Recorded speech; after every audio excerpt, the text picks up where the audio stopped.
con la palabra en el corazón. Un desafío a navegar por las corrientes del conocimiento de la palabra de Dios. No se despeguen, que ahora comienza con la palabra en el corazón. Dios bendiga grandemente tu vida en este momento que has decidido sacar el tiempo de oro para tu alma, tu espíritu, para estudiar la Biblia. Y en esta ocasión para estudiar la lección 13. Dios te bendiga grandemente. Esta es tu hermana Sandra con la palabra en el corazón. Y si tienes el leccionario, busca la lección 13 que se titula El llamado de Saulo. El tema que estamos estudiando es Jesús nos llama. Y el texto bíblico se encuentra en Hechos 9, del 7 al 17. Para memorizar, tenemos Hechos 9, 17, que dice así. Fue entonces Ananías y entró en la casa, y poniendo sobre él las manos, dijo: Hermano Saulo, el Señor Jesús, que se te apareció en el camino por donde venías, me ha enviado para que recibas la vista y seas lleno del Espíritu Santo. Gracias, Señor, por esta palabra que fue leída. Y esta lección tiene como objetivo, número 1, reconocer la diferencia entre el poder de Dios y el poder humano. Entender que frecuentemente tenemos que optar por uno de dos y dejar el otro. Invitarnos a confiar en el poder de Dios en toda circunstancia, ya sea de gozo o de dolor. Y mirando el vocabulario tenemos una definición bastante extensa de lo que es Damasco. Esta ciudad era entonces y hoy todavía es la capital de Siria. Es una ciudad antiquísima, pues se menciona ya en una inscripción egipcia en el siglo XVI a.C. Aparece repetidamente en el Antiguo Testamento, en especial como capital del reino de los amorreos. Por ser el centro de una zona de fertilidad en medio de tierras áridas, fue un eje comercial desde fecha muy temprana y a través de los siglos. Por ella pasaban importantes rutas comerciales. Por estas razones, fue conquistada repetidamente por las grandes potencias que se seguían unas a otras. Asiria, Babilonia, Persia, los macedonios, en un proceso de expansión. Roma primero le había dado cierto grado de independencia y luego la conquistó en el año 65 a.C. En el tiempo de la conversión de Saulo, gobernaba allí, bajo la tutela romana, el rey Aretas III o III.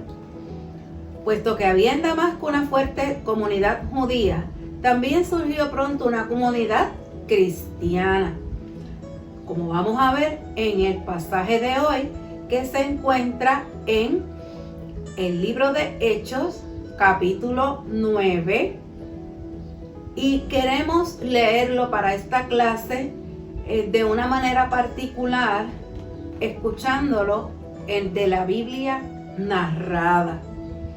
Así que vamos a escuchar Hechos 9, del 1 al 17. Este es Saulo. Saulo era un fariseo que odiaba a los seguidores de Jesús, tanto que iba a darles caza para ser llevados a juicio en Jerusalén. Incluso los perseguía para matarlos.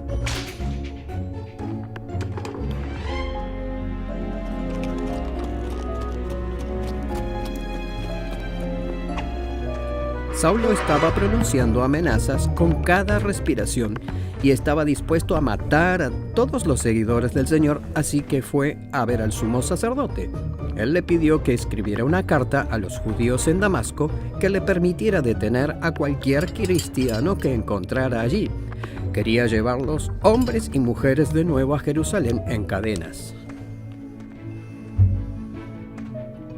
Saulo iba por su camino y al acercarse a Damasco, una luz del cielo brillaba alrededor de él y oyó una voz que decía: «Saulo, Saulo, ¿por qué me persigues?».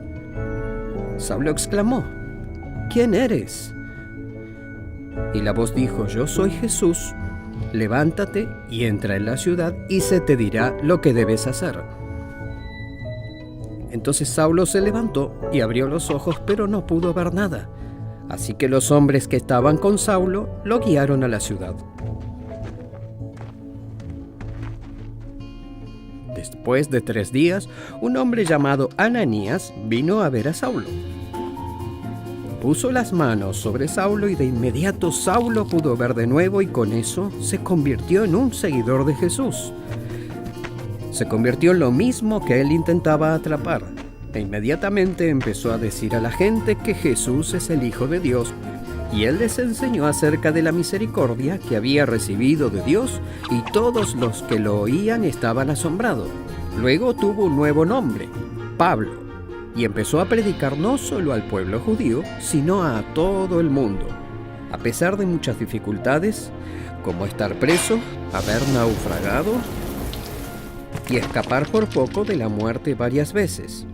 Pablo continuó predicando acerca de Jesús. Pablo dijo que haría todo lo posible para salvar a la gente y ayudarlos a conocer a Dios, y eso es precisamente con el fin de llegar a las personas que de otra manera no serían alcanzados, y muchos conocieron a Jesús por lo que Pablo dijo.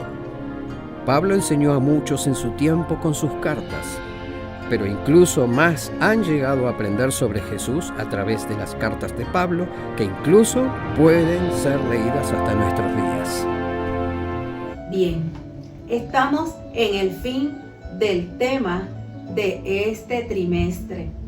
Jesús nos llama y vamos a cerrar con broche de oro estudiando uno de los más dramáticos llamados de Dios en toda la Biblia. Se trata del llamado de Dios a Saulo, cuando iba camino a Damasco, como vimos en la lectura, a perseguir a los seguidores de Jesús. La historia de la conversión de Saulo se halla 3 veces en el libro de los Hechos. Se encuentra en Hechos 22, del 3 al 16, y también en Hechos 26, del 9 al 19. Así como lo narra Lucas, el historiador, y en esta lectura lo vemos al mismo Pablo haciendo esa narración como parte de su testimonio. Estas distintas narraciones concuerdan en todo lo esencial, pero el detalle y el espacio que se indica en las diferentes fases del acontecimiento varían según la intención del relato. El hecho de no hallarse en la historia básica de nuestra porción ciertos detalles que se refiere a Pablo, más tarde no debe haber duda de la autenticidad de este testimonio, que, como les dije, al aparecer 3 veces en el libro de los Hechos, ya se le está dando la importancia que merece. Estos relatos se complementan y el cuadro total se destaca del estudio de todos ellos. Este texto que aparece impreso, que empieza en el verso 7, no incluye estos 6 versos.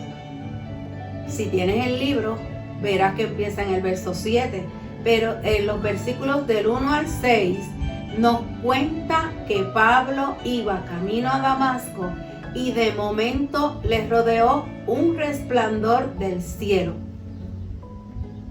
Él cayó en tierra y oyó la voz del Señor que le repetía y le daba instrucciones de seguir camino a Damasco.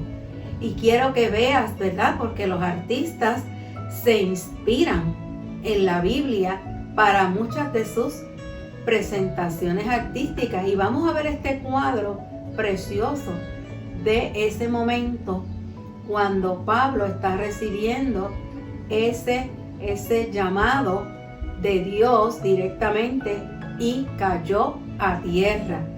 En ese momento que oyó la voz del Señor que le reprendía y le daba instrucciones de seguir camino a Damasco, donde se le diría lo que debía hacer.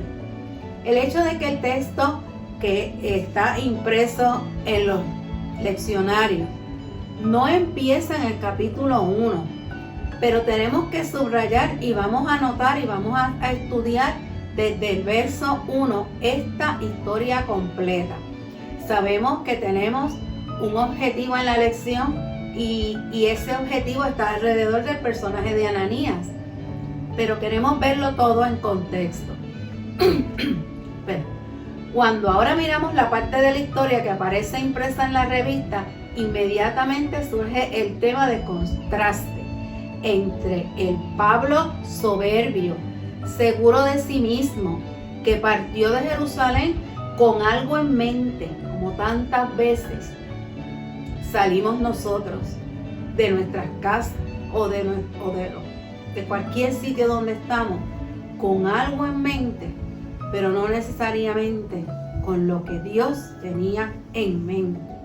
Él partió a Jerusalén. El Pablo débil, confundido y humillado en que él se convierte luego que entró en Damasco.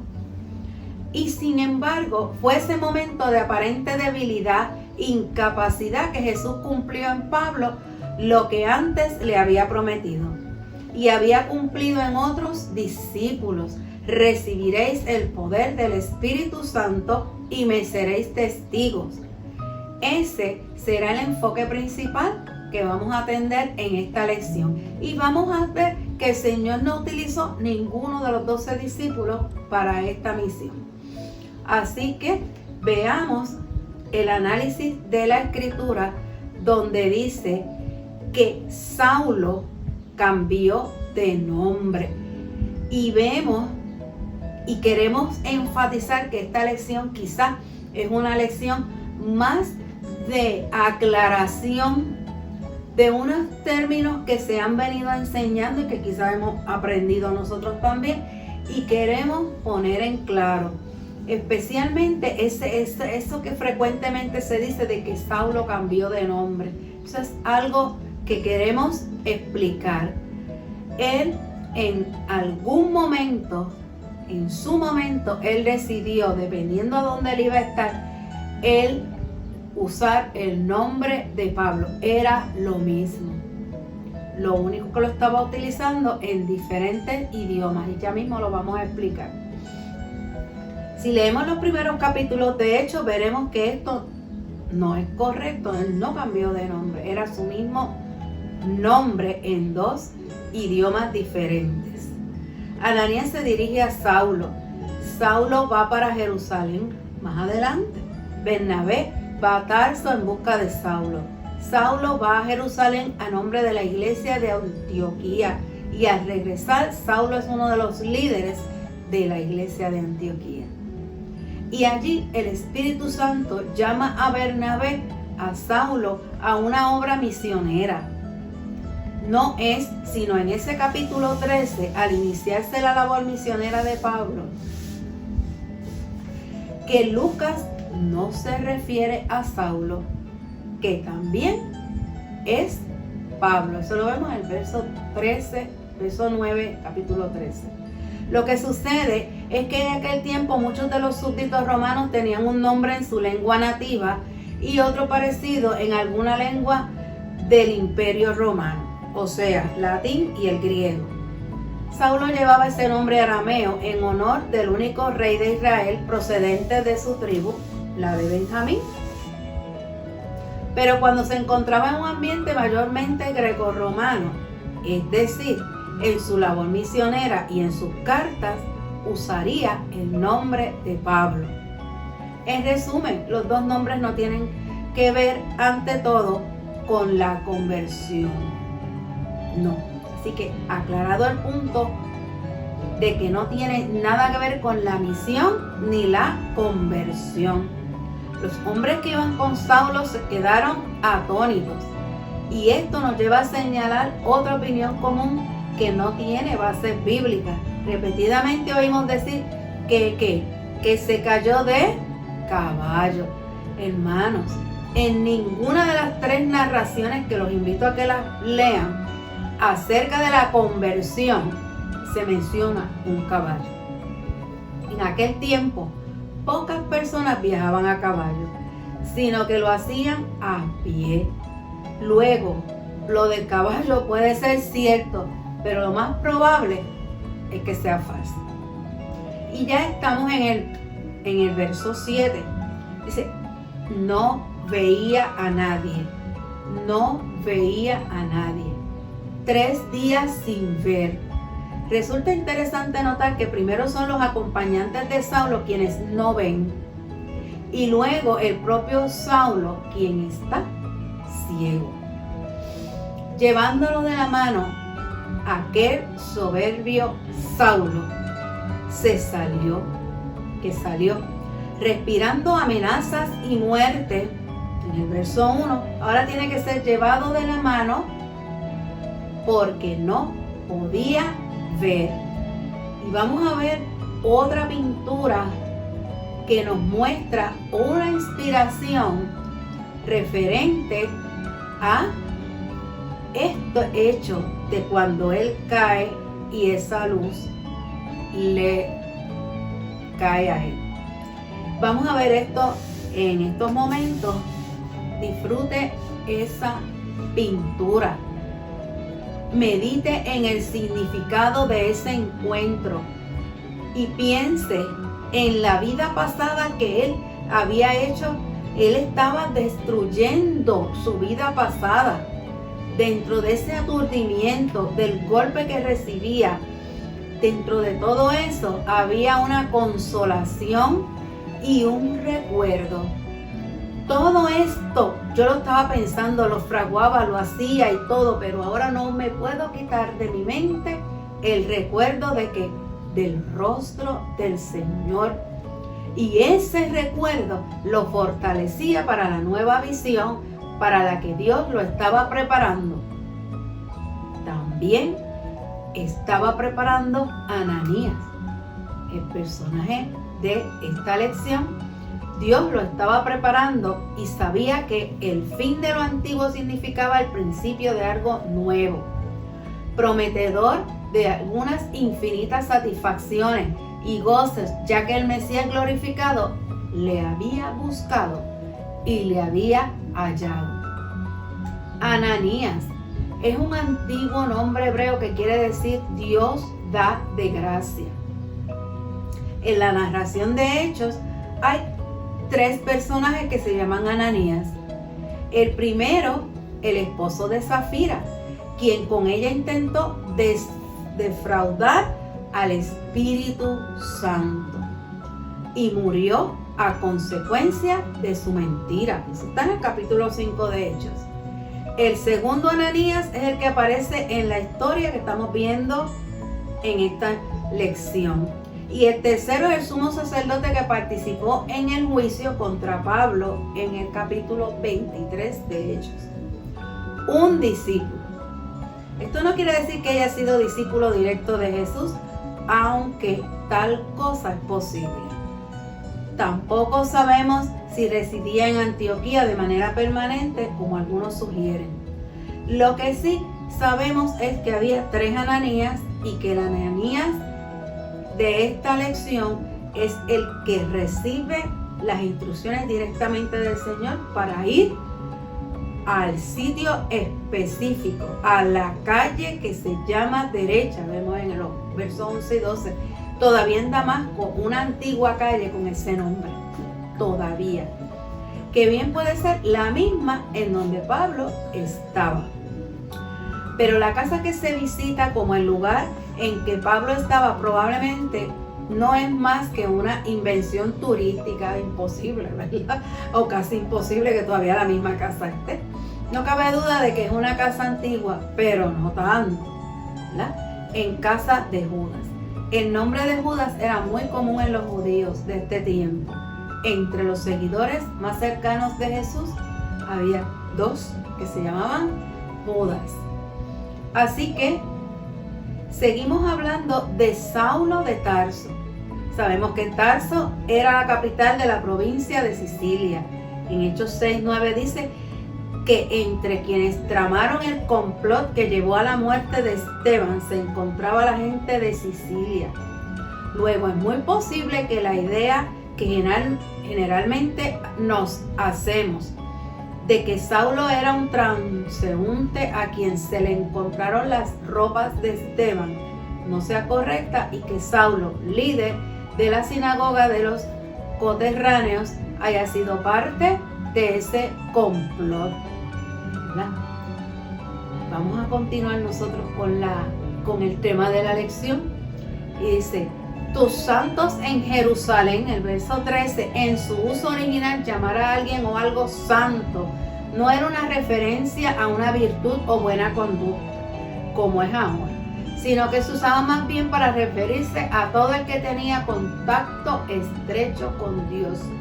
En el Nuevo Testamento, particularmente en las epístolas paulinas, frecuentemente se llama santos a los creyentes. Y ya en el verso 15 dice: para llevar mi nombre en presencia de los gentiles, de reyes y de los hijos de Israel.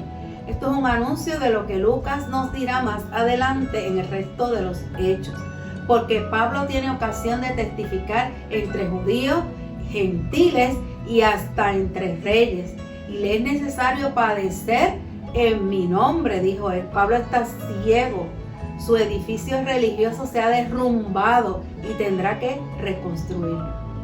Y todavía el mensaje de Dios para él es un mensaje de más sufrimientos. ¿Qué dirían quienes hoy piensan que si somos fieles no tendremos problemas? Seguimos con el verso 17. Hermano Saulo, le dice a Ananías, quien por serias razones se había mostrado renuente a ir donde Saulo, ahora le llama hermano. No le da este título porque se conozcan o tengan una amistad íntima, sino sencillamente porque el Señor se lo dijo, que tenía planes con Saulo, y le mandó que fuera a verlo y le devolviera la vista. Son hermanos, no porque estén particularmente cómodos el uno con el otro, aunque deberían estarlo, sino porque son parte de un mismo pueblo de Dios, y ambos son siervos del mismo Señor, quien les ha dado parte en sus designios divinos. Ananías, por razones que hemos de considerar, el Señor resucitado no detalló los términos de la comisión del nuevo siervo en el momento de la primera visión, pero utilizó para completar la obra a un hermano de Damasco, un varón piadoso, ninguno de los apóstoles. Un varón piadoso, que quiere decir que tenía buen testimonio entre los judíos que moraban allí. Ananías no dejaba las costumbres del pueblo, pero a la vez conocía íntimamente al Señor, como es evidente por los términos de la conversión con él durante la anterioridad a su trascendental visita a Saulo de Tarso. Recibimos la impresión de que no era la primera vez que el Señor le había concedido comunicaciones, pues al instante de oír su nombre contesta: heme aquí, Señor. Al recibir este mandato de acudir a Saulo, que ya estaba orando, y vemos dos canales de comunicación. El Señor se comunica con Ananías, el Señor se está comunicando con Saulo, y les puso que sabía que tal hombre y de la naturaleza de la misión que le había llevado a Damasco. ¿Qué quería decir la intervención de Ananías? Ananías juega un papel importante, primero porque es un varón piadoso, que despertaría la simpatía del auditorio hebreo. Lo que extraña a algunos es que hiciera falta un intermediario. ¿Necesita Dios un intermediario siempre? Dios hace como quiere, y en este caso utilizó, como solo Él sabe, con su grande sabiduría, exactamente lo que se necesitaba: un varón piadoso, para completar esa parte psicológica y humana. Recuerden que Saulo está bajo un shock terrible. Lo que está pasando con él en su espíritu y en su cuerpo es un shock bien grande. Y para poder trabajar con ese shock que ya él vio, ahora tiene que ir una persona de carne y hueso para sacarlo de esa situación. Saulo había pasado por una experiencia como si hubiese pasado por un sismo profunda. 3 días él está en shock. Él no entiende ahora qué va a pasar, quién me va a decir lo que voy a hacer, cómo lo voy a hacer. Así que eso lo denominan importante dentro de la parte psicológica de él, que fuera un ser humano, una persona, quien fuera donde él. Segundo, una razón histórica, ya que Saulo, hasta el mismo momento de la visión, había sido caudillo y organizador del movimiento de persecución contra los discípulos. Así que convenía pues que su misión se llegara precisamente por medio de uno de los despreciados nazarenos, como le decía Saulo, hasta hacía 3 días. Y uno de esos despreciados vino donde él a restaurarle la vista y a decirle el mensaje del Señor. Así que también la razón es histórica, porque eso es lo que estaba pasando en ese momento histórico. Y había una razón también eclesiástica. Convenía que Saulo no recibiera su misión de las manos de los 12, que eran apóstoles antes que él, sino del Señor directamente, sirviéndose de un discípulo que no podía ser considerado fuente de autoridad apostólica.